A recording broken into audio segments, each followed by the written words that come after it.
और एक गांव में एक बूढ़ा रहता था जिसका नाम था रमेश। वह तरह तरह के पापड़ बनाकर बेचता था। रमेश का स्वभाव बहुत ही मददगार और अच्छा था। उस गांव में कोई पापड़ वाला नहीं था। कुछ ही दिनों में रमेश का व्यापार बढ़ने लगा और कुछ दिनों बाद उसने अपने घर के बाहर एक नई दुकान लगाई जहां से वह पापड़ बेचने लगा। रोज की तरह रमेश अपनी दुकान में पापड़ बेच रहा था जब वहां पर एक विकास नाम का व्यक्ति आया।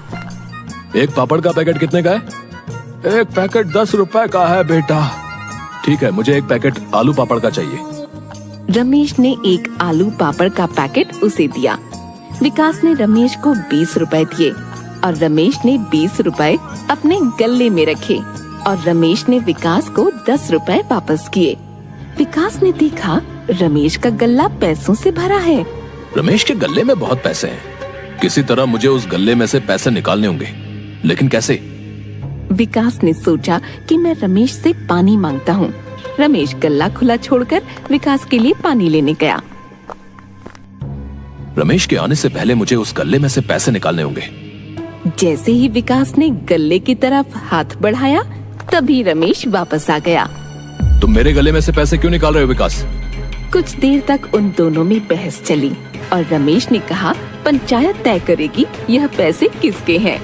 अब मुझे पंचायत में बताना पड़ेगा कि ये मेरे पैसे हैं। विकास अभी छोटा है और अगर पूरी पंचायत के सामने गलत साबित हुआ तो उसके लिए अच्छा नहीं होगा। वो अपनी गलतियों से खुद सीख जाएगा। अगर तुम्हें लगता है ये पैसे तुम्हारे हैं तो तुम रख लो, मुझे कोई बहस नहीं करनी है।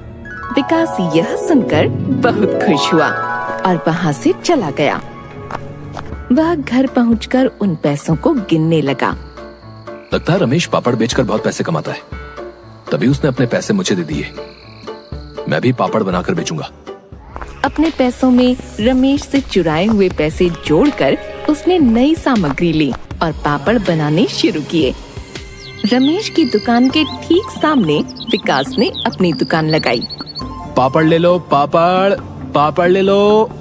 रमेश ने देखा कि इसने मेरे पैसों से अपनी दुकान मेरी दुकान के ठीक सामने लगाई है, लेकिन फिर भी जो रमेश के ग्राहक थे वह उसी से पापड़ लेते थे, न कि विकास से, क्योंकि विकास एक नया व्यापारी था। लोग उसकी दुकान से पापड़ नहीं ले रहे थे और इसके चलते पापड़ रखे रखे खराब होने लगे। विकास बहुत दुखी हो गया था। मेरे बनाए हुए पापड़ खराब हो रहे हैं, इन्हें कौन खरीदेगा? ऐसा बहुत दिनों तक चलता रहा और विकास का व्यापार बंद हो गया। विकास के पास खाने के लिए भी पैसे नहीं थे। वह दुख में सारा दिन दुकान पर ही बैठा रहता था। रमेश यह सब देख रहा था। रमेश से विकास का दुख देखा नहीं गया और वह उसकी दुकान पर गया। विकास ने रमेश को देखकर भी अनदेखा किया। विकास, तुम क्यों दुखी हो? तुम पापड़ की पनिया बदल क्यों नहीं रहे हो? विकास ने रमेश को पूरी बात बताई। विकास, चिंता मत करो, इस बार जैसे मैं बताऊंगा वैसे ही पापड़ बनाना। मैं तुम्हें पापड़ की सामग्री खरीदने के पैसे भी दूंगा और जब तुम्हारा व्यापार चलने लगेगा तब तुम मेरे पैसे वापस लौटा देना।